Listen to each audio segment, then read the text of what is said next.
I'm Dr. Jacqueline Duget. Welcome to What is Black podcast that focuses on issues important to raising healthy and thriving Black children and adolescents. As a pediatrician and mom of color, I saw the need to create an additional educational platform to reach parents raising kids of color to address issues and challenges that are not always discussed in the pediatrician's office.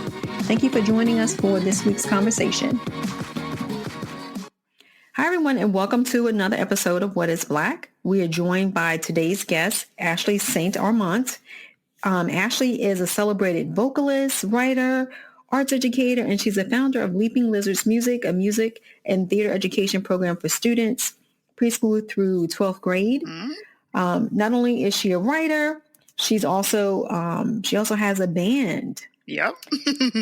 So, which is awesome. So, welcome, Ashli. Thank you for joining us today. Thank you for having me, Jackie.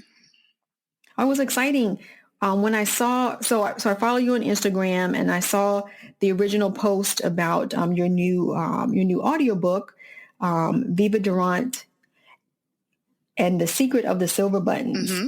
And I think it was sort of like a giveaway on Audible, and I like audiobooks anyway, so I listened to the book and I just finished it recently. So I reached out to you. I'm like, because I think this is such a great concept. I love audiobooks. I love reading and I love promoting authors of color. So I'm so happy. And I just want to thank you again for joining us. Thank you. Thank you so much. I'm glad you found it. Yes, I'm excited that I found it. So I was wondering if you can provide a brief summary of the book. The book is about a girl named Viva Durant, which is the title of the book. And she's about 14 and she's visiting her grandmother in New Orleans for the summer. And while she's there, she ends up solving a mystery. That's the idea of it. And I also love mysteries as well, and especially to read mysteries, get introduced to new mysteries. I'm always excited about. I'm a Sherlock Holmes fan. Oh, yeah. So I love mysteries. Oh, great. I guess one of my first questions is why a mystery as opposed to contemporary or realistic fiction? I thought it was a really interesting genre to pair with a young Black girl. I really don't think I had seen anything like that before. I don't know. I really don't know how it came to me to be a mystery, but I was really excited to just sort of mix genres together, sort of like not a historical fiction, but a geographical fiction, if you will, and pair that with the mystery and family life, Black family life, things like that, and see what I could come up with. And I'm really happy with the way it all kind of came together. Now, I think another interesting piece that you wove into the story was jazz music. Mm-hmm. And I was wondering, how your profession, also your other hat, being a jazz vocalist and a jazz performer, helped inspire that setting and adding that element throughout the book. Well, it seems like I can't get away from jazz in New Orleans, no matter what kind of project I'm doing. I work in the classroom. I perform jazz. I wrote this book and I'm actually working on a play as well. And it's all jazz infused and New Orleans infused. My family on my mother's side is from New Orleans, at least 7 generations, but probably 10 or more. I've spent a lot of time there and it's just such a rich place for music and culture. And the more time I spend with jazz, the more I feel like I know myself and my roots. And it's just such an untapped music genre when it comes to making content for children. And it's our history as Americans, it's our history as Black Americans. So anytime I can infuse jazz into my projects, I do. And I love the fact that Viva plays the saxophone, mm-hmm. which I could find, I didn't grow up playing saxophone, but my oldest son played saxophone in the high school band and even was in the jazz, I guess it's a jazz band in jazz high school. Ensemble. So jazz ensemble. So you can tell, how much of a mom I probably should have been paying attention. It was a jazz ensemble. Trust me, I don't understand my kids' things either. Yeah, I need to pay more attention. But I could definitely resonate with that, and I could see where other young people, especially music lovers or musicians, young musicians, would definitely kind of see themselves reflected in the book as well. Yeah, I mean, I wanted jazz not only to be the tapestry of this story, but something that she had a personal relationship with, as I did as a child. And so it's not directly the same. I don't play any brass instruments, but I wanted to give Viva, a tangible tool to relate to jazz with. So that's what I chose. And although I don't play saxophone, I have a saxophone player in my band. So I talked to him a little bit about what was it like growing up playing that instrument and things like that. And I think the other piece that I really loved is not only does she play the music, like you're alluding to, she loves jazz music. Mm-hmm. Because I think there are a couple of scenes where she actually goes to a jazz club, and it's like and even buys music, and it's like, to have like a young person be that in love with the music and know it so well is, created another layer for that character. Well, Viva is autobiographical in a lot of ways, and that's one of them. I grew up in love with jazz and musical theater, and I was sort of, the class weirdo because I like pop music as well, but I really was really passionate about jazz when I discovered it. I didn't really love it until I was about in high school, and then after I discovered it, I just couldn't stop digging and finding jazz vocalists that I loved and going to concerts. And I actually worked as a hostess at the only jazz club in my area in high school. I just couldn't get enough of it. And so I thought that was a really interesting way to promote the idea of not just sitting in front of a screen, but getting out into the world and finding your passion. And I think she does that literally. You speak to the fact that this is a mystery, but I think also in some ways I see it like sort of like coming of age, Mm-hmm. right? Because I think her, I'm not giving too much away. When she actually goes back to New Orleans, because New Orleans, she has a history of visiting there, but this is the first time she's going to New Orleans by herself. True. Mm-hmm.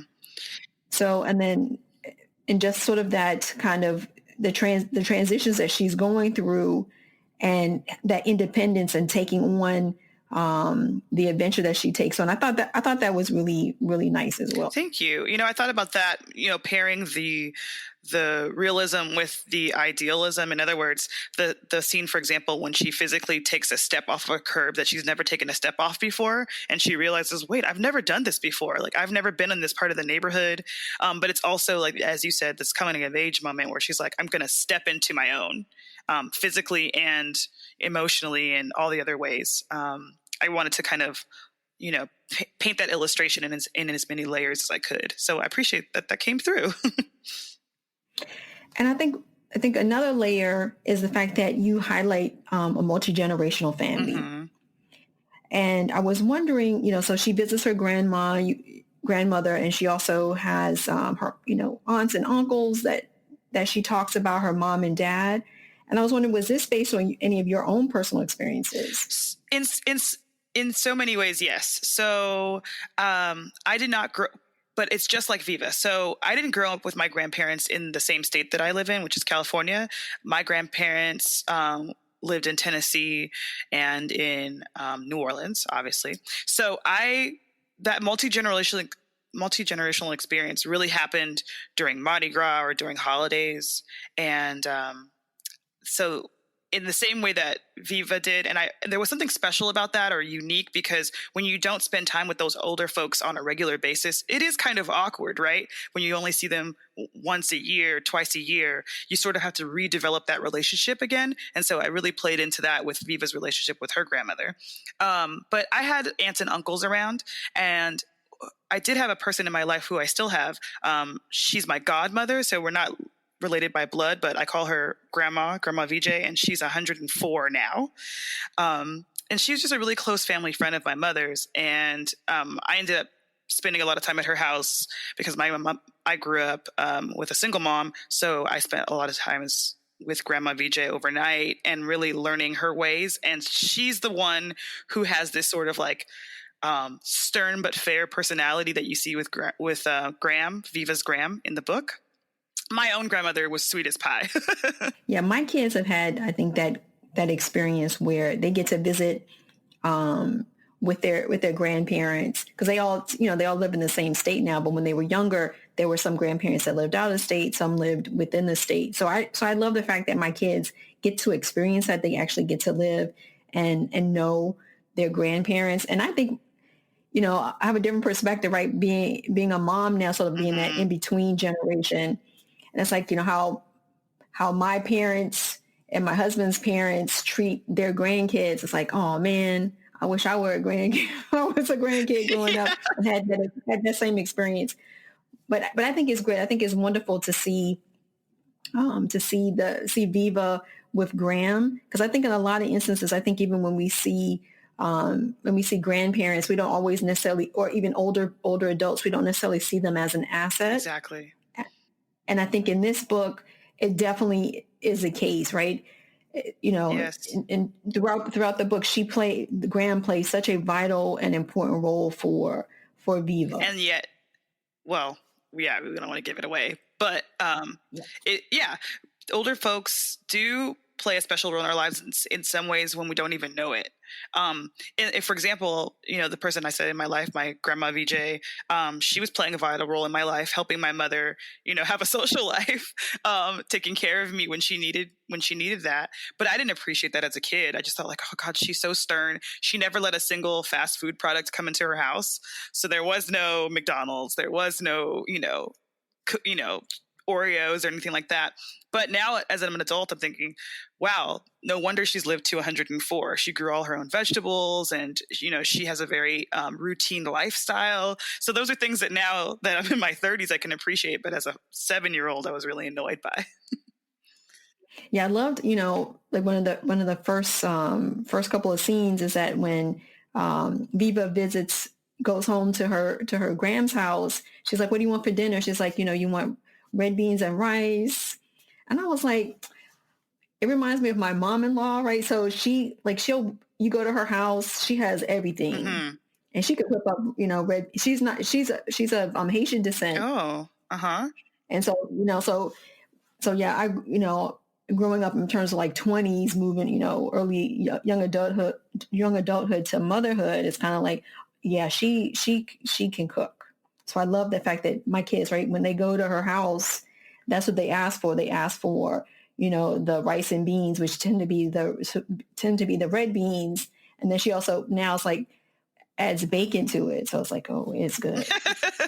And food is such a connection catalyst, right? When we talk about people who've moved on from this world, oftentimes it's what was their dish that they made, like, oh, she made the best XYZ. And, even if they weren't your favorite person or you didn't quite connect with them on a conversational level, you could really connect with people through their food. And I thought that was something important, especially for a story that's set in New Orleans. The food is a really important part of the culture there. Oh yeah, I've had an opportunity to visit twice. One, I was sort of secluded because I was there for a prep class for a test, and the second time I was able to enjoy it a little bit more. So I love the food, especially the beignets. I guess that's probably like really famous, the jambalaya or the beignets. Yeah, all that, and the geography too. It's all the routes that Viva takes are real routes. That I've taken multiple times in my life. The ferry that she takes from Algiers Point over to the French Quarter is a real ferry that you can take in real life. It's sort of the mystery shows or the whodunit kind of shows of the 90s. They would say the names have been changed, right? So that's kind of what I did with the places.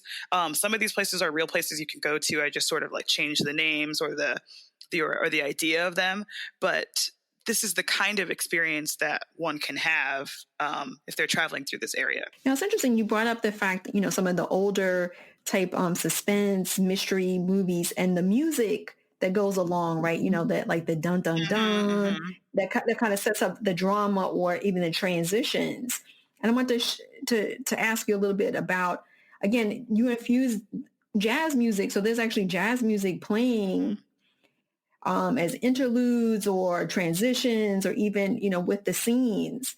And I was wondering, with your background, having a jazz band, did you help with that music or create the music or have direction as to what music would be played throughout the story? So yes to all of that. So some of the pieces in the story are originals by me, performed by myself and my band that we recorded in studio. But this project ended up requiring much more music than we expected. So lucky for us, we had access to a wonderful music library that included a lot of jazz.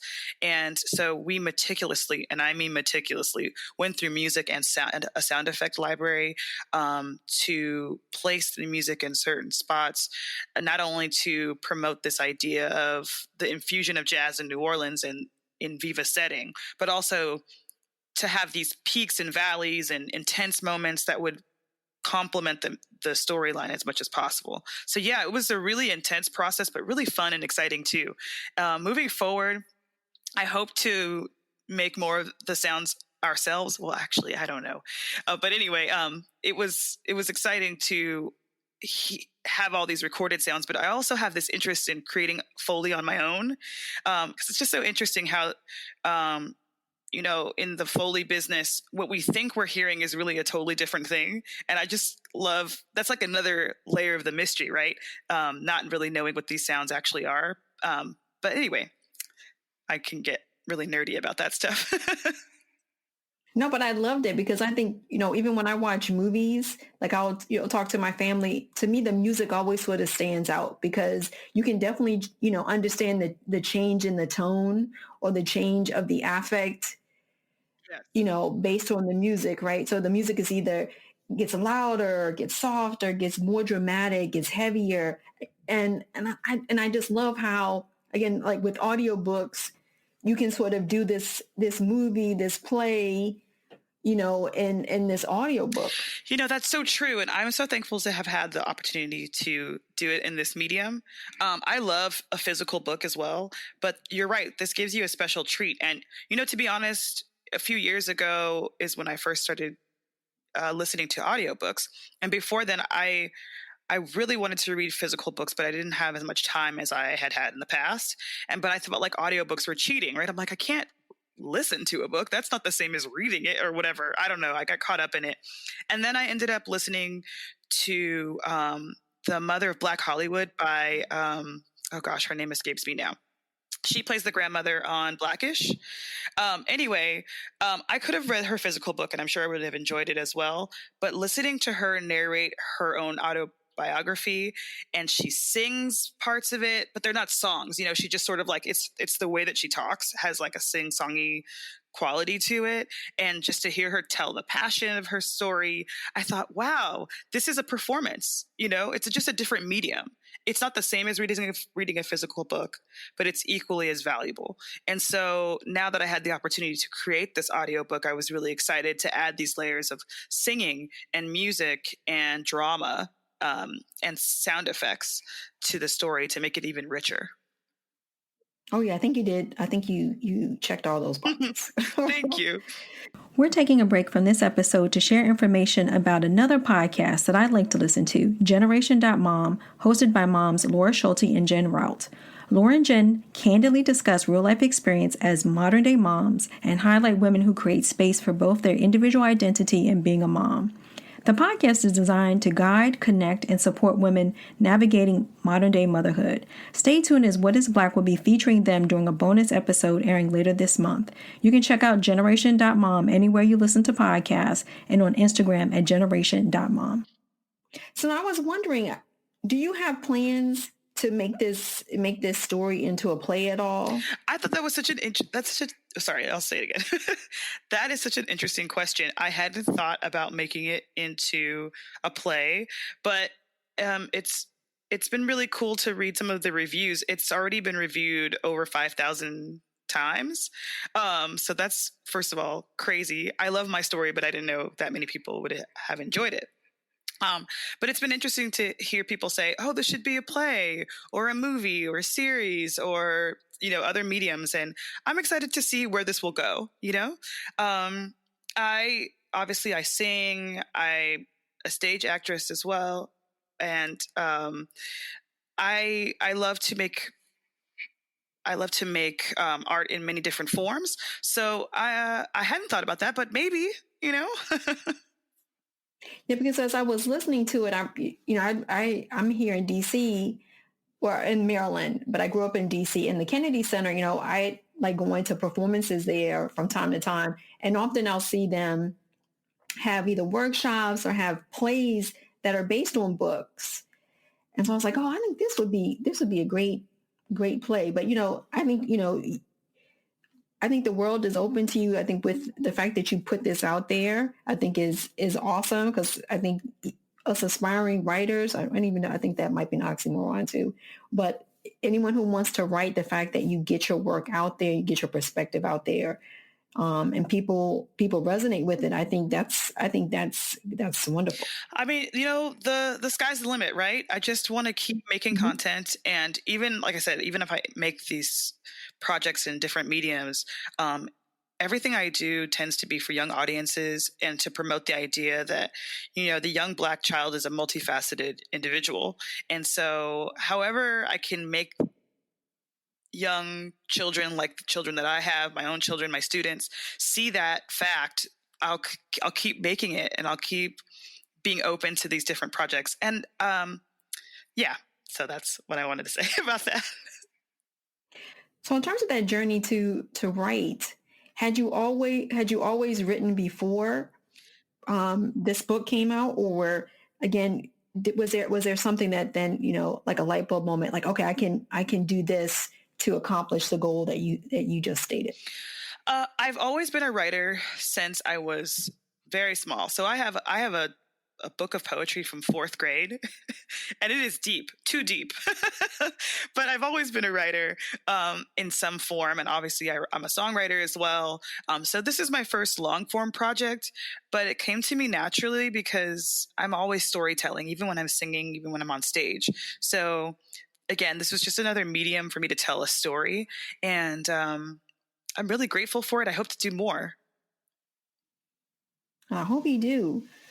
Because again, I mentioned before I started recording the episode, I really love the book. I think more so it was sort of unexpected. It was an unexpected read in the sense that I hadn't, planned to, until I found it. I was like, okay, I'm going to try something different. I haven't read a lot of, heard a lot of audio middle grade books.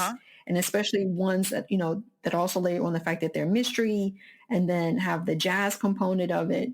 So I was like, oh, okay, this is very lovely. Thank you so much. And the ending, I really loved. It's like, okay, is not only is it it's a very, a well told story, well crafted story. I think the ending is like ingenious. It's like, yeah, I think it was very cool. Oh, I appreciate that.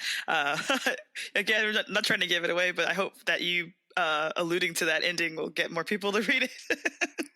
Hopefully. And then I think, again, the other part too is that it sort of made me think a little bit and reflect, right? So as part of the story, you have like the hand clapping game, and there's reference to Miss Mary Mack. So it kind of brought me back to when I was a young girl growing up in DC. Yeah. And then so I was trying to research, like, is there a connection between that hand clapping game and African American culture? Yes. So another thing that I do, I'm a teacher as well, and I teach workshops to teachers. And one workshop that I teach is called African American Hand Clapping Songs and Games.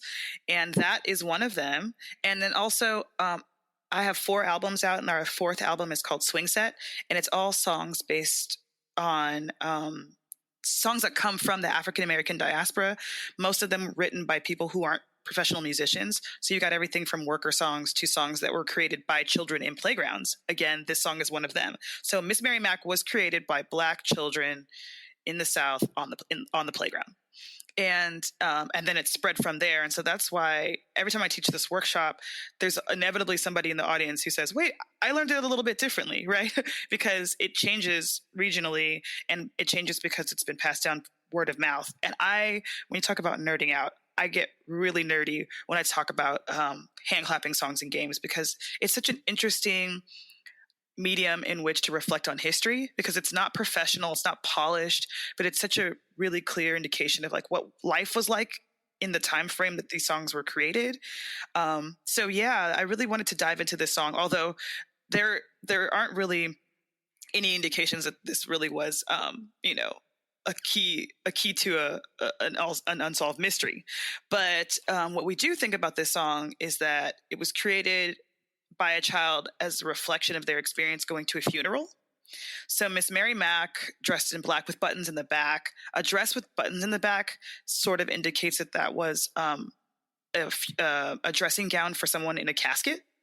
So that's where we think that song came from, but we really can't say because the song is anonymous.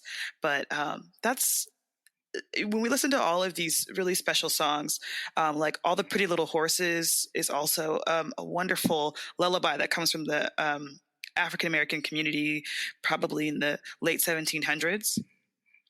When you listen to those lyrics, it's just really interesting to think about, because it's a lullaby talking about, I want to give you all these wonderful things, or you'll have all these wonderful things in your future. And we have to wonder, was the singer singing to her own child, hoping that someday things would change? Or was she singing to a white child that she was caring for, thinking, you have all this access to these wonderful things that my child will never have? So the content of these very simple songs by ordinary folks are so rich. And I just love taking these pieces of art and turning them into something new. Oh yeah. I did not even know how deep that history was. In terms of because again, I also was thinking about the fact that, like you said, I mean, this game changes based on where you grew up. Mm-hmm. And it's like how, and it's amazing, like how that even, it's like, okay, I'm almost 50. It's like, all right, so it's like 50 years ago, almost 50 years ago, I was playing this game. Someone else either before me or still, are playing this game. It's like, how does this continue? Because I have sons, so I didn't necessarily, I don't think I don't even know if they know about hand clapping games. So I also kind of think of it being more like, for girls, but I mean, I could be wrong as well. It's just my experience playing hand clapping. Well, yeah, hand clapping games are traditionally for girls. So boys hear them, but they don't typically participate. So it is one of the few traditions that we can say has been passed on almost exclusively by girls and women. So that's a kind of a really special thing to point to.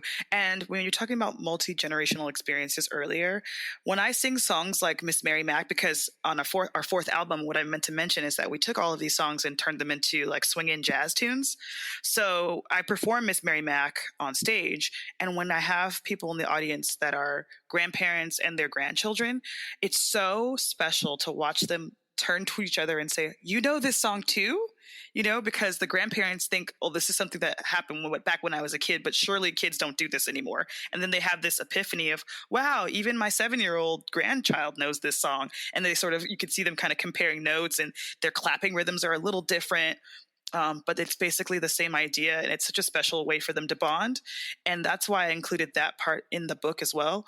And, in real life, so the narrator isn't myself. So we didn't send recordings to the narrator. We just listed the song because I assumed that she'd know it. And she, right on cue, she sung it just a little bit differently than I learned it. So I also recorded Viva's voice singing that. And so they would sing together, and you can see there's some tension between the two versions. And that's sort of what happens in real life, right? Because you might know, like say, oh, I know this song, but someone else says, oh, I know this song. And then you put it together. You're like, wait, it's a little bit different. And I'll tell you, because I teach this to teachers, I sometimes get emails or, Facebook messages of people arguing in offices in school teachers' lounges about how these songs really go. And it's just so special to see people bond in that way. So again, a really fun medium to get people to connect. So I hope everyone, downloads a copy of the book, because I think they'll be, it'll bring a smile to their face. And again, because of the multi-generational aspect of the book, the fact that it's a mystery, I think adults as well as children, well, as an adult, I really enjoyed the book. And I love the take on using Miss Mary Mack in the book, as well as the music. There's a lot of depth and a lot of joy in the book. I'm so glad it came off like that, because that was my point. So you did it. Yay. So what's something that is exciting that's happening for you in the next next couple weeks, next couple months that you'd like to share or that you're looking forward to? Yeah, so I have to be vague on some of it. But, I can't confirm or deny that Viva may or may not be a series, but working on the idea of that. I'll put it like that. And I'm also working on a musical that I can talk about. I've just commissioned a musical, and it's about a mother and son who escaped through the Underground Railroad, starting from New Orleans area, Vacherie, which is about an hour away from New Orleans. And that project also is jazz infused and very, close to my heart. Again, all of my projects sort of have this autobiographical element to them. So obviously I didn't go through slavery or have to escape through the Underground Railroad, but this character, the main character, is around my age, and she has a preteen son, and I have two preteen sons, or actually I have a preteen and an actual teenager son. So writing this project has been very heavy for me. I write through my tears, but I also feel like it's going to be a really special project, and I am also writing this for young audiences. So we'll see how that goes. I'm really excited about that. So those are my two big things that I'm working on this year. I just joined a wedding band, so that's fun. I just keep it busy and enjoy the time with my kids and, living that busy but sunny California life. That sounds cool. Sounds good. Thank you so much for joining us today, Ashli. Thank you. Thanks for having me. Thanks for joining us this week on What is Black podcast. You can follow us on Instagram, Twitter, and Facebook. And for more information about the podcast, our blogs, and subscribe to our upcoming newsletter, go to our website at whatisblack.co. As always, subscribe to the show to catch every new episode. And don't forget to leave us a review so we can continue to bring you fresh content. Until next time, thank you for listening.